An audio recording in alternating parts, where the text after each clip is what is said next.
Olá, eu sou Diego Amorim, seja muito bem-vindo ao Boletim a Mais com as principais notícias da manhã desta sexta-feira, 21 de agosto de 2020.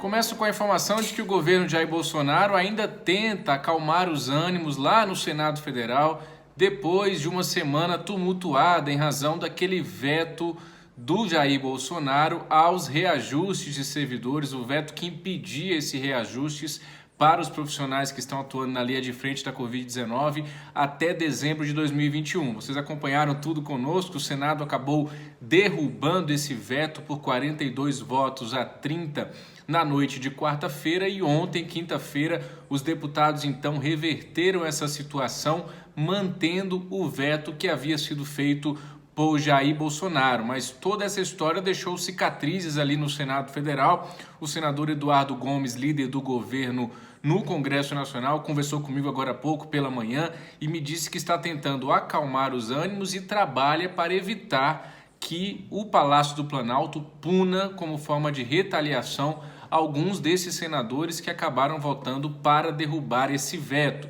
É o caso do senador do PSDB do Distrito Federal, Exalci Lucas, que é um dos vice-líderes do governo, estaria com seu cargo ameaçado, com a sua função ameaçada em razão do seu posicionamento contrário ao veto, pela derrubada do veto lá no Senado Federal. Ocorre que senadores que votaram pela derrubada do veto, a despeito dessa tentativa de mostrar que está tudo bem, vamos seguir adiante, estão com sangue nos olhos e bastante magoados, para dizer o mínimo, com o ministro da Economia, Paulo Guedes, que fez duras críticas ao Senado Federal, dizendo inclusive que a Casa Legislativa havia cometido um crime quando da derrubada desse veto. Por exemplo, a senadora Soraya Tronic, que é do PSL, não é mais tão bolsonarista como foi no início do mandato, mas é uma senadora aliada ao governo de Jair Bolsonaro. Ela disse o seguinte, abro aspas: peço ao governo de Jair Bolsonaro que se conscientize de que Paulo Guedes não entrega.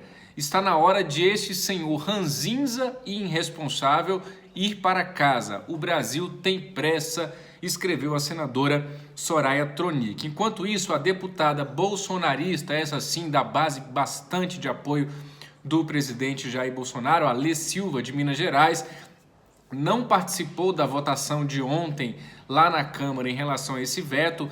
Ela justificou essa sua ausência nas redes sociais, dizendo que estava com a sua filha no hospital, filha que, segundo ela, teve que ser internada às pressas, mas que agora passa bem. E, segundo ainda a deputada Lê Silva, não havia sinal de internet onde ela estava, por isso ela não participou da votação. Foi, assim, bastante criticada, para usar um termo aí que o pessoal está usando muito, eu não gosto muito, mas enfim, ela foi cancelada nas redes sociais e acabou reagindo, chamando aí os seus detratores virtuais de vagabundos e a abreviação de um outro xingamento que eu vou deixar na boca da deputada Lê Silva, não vou repetir aqui. O líder do governo na Câmara, Ricardo Barros, que acabou de chegar na função, tentou faturar com a manutenção do veto, mas vale dizer que a articulação política em sessões do Congresso, como foram o caso aí nessas sessões que analisaram o tal veto, cabe ao senador Eduardo Gomes, que é o líder do governo no Congresso, e não a Ricardo Barros, que acabou ajudando ontem ali, mas não é função dele, ele está tentando faturar já, tentando mostrar algum tipo de serviço nessa largada da sua gestão à frente da liderança do governo na Câmara dos Deputados. Vamos em frente, informação importante da manhã de hoje também, o ministro do Meio Ambiente, Ricardo Salles, exonerou, mandou para a rua o até então presidente do ICMBio, esse órgão que foi criado no governo Lula e que é responsável por proteger as florestas brasileiras. O coronel Homero de Giorgi Cerqueira foi chutado aí pelo Salles e em uma mensagem ele disse que estava espantado e indignado com essa decisão do Ricardo Salles. O Jair Bolsonaro, em sua quarta viagem ao Nordeste em menos de 2 meses, desembarcou na manhã de hoje no Rio Grande do Norte, estado do ministro do Desenvolvimento Regional, Rogério Marinho. Bolsonaro chegou a Mossoró na manhã de hoje, acompanhado, por exemplo, adivinha de quem? Não, dessa vez não foi o Hélio Lopes, não. Ele estava acompanhado do seu grande amigo Ciro Nogueira, senador piauiense, mas que estava lá no Rio Grande do Norte, vai entender essa relação. E o Ciro, que como vocês sabem é o presidente nacional do Progressistas, perdão.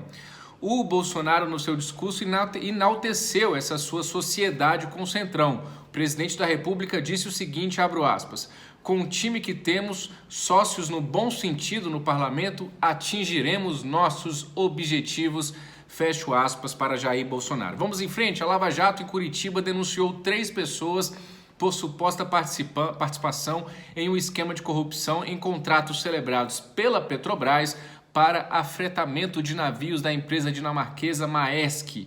A quem interessa matar a Lava Jato, que continua como pode tentando resistir ao naufrágio que estão impondo a maior operação contra a corrupção deste país. Em São Paulo, o ex-deputado Cândido Vacarezza, réu na Lava Jato, foi promovido pelo prefeito tucano Bruno Covas e agora é o diretor do Hospital do Campo Limpo, em São Paulo. Por falar em São Paulo, o governador João Dória e a sua esposa, a mulher dele, Bia Dória, foram liberados da quarentena e a partir de amanhã saem do isolamento aí em razão deles terem contraído a Covid-19. Por fim, eu concluo o boletim a mais de hoje com a informação de que o Ministério Público de Goiás deflagrou hoje uma operação chamada Vendilhões, que investiga supostos crimes de apropriação indébita, lavagem de dinheiro, falsificação de documentos, sonegação fiscal e associação criminosa. O alvo é a administração da famosa Basílica do Divino Pai Eterno, no município de Trindade, coladinho com a capital Goiânia.